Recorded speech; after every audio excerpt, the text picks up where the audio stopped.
You know, he is incredibly disturbed, and he is brilliant, and that is, you know, I'm very drawn to playing characters like that because there's so much mystery about them, and to try and get inside their heads and understand where they're coming from is always so fascinating. But he is a very, very dark man, and a very brilliant man, and he has an incredible super plan. That you know, as actors, we often talk about super objectives, what it is the character is after, and all I know is that this character, the super objective of it, is 5-7 years down the line. It's much bigger than I could possibly imagine, and really, it's only as big as what's going on in Kevin Williamson, the showrunner's head.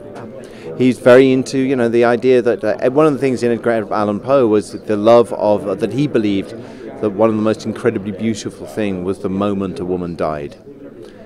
So even that, when you start extrapolating that out of fiction and putting it inside the idea of, you know, this guy who, you know, we're saying is a real man, that idea is just terrifying, that he might be going out and actually trying to do that.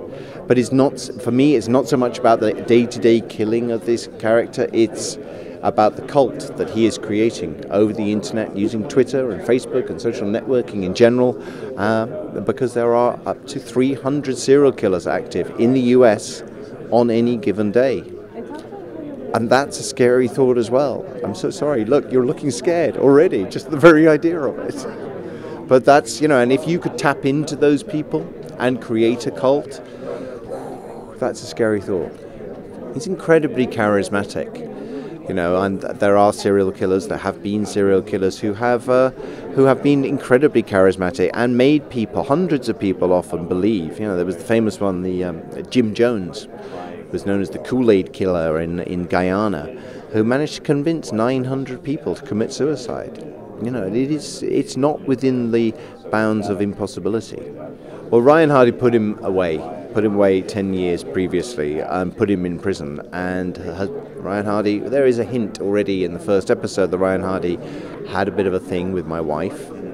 And I think when you piss somebody like Joe Carroll off, there are no limits of what he isn't prepared to do.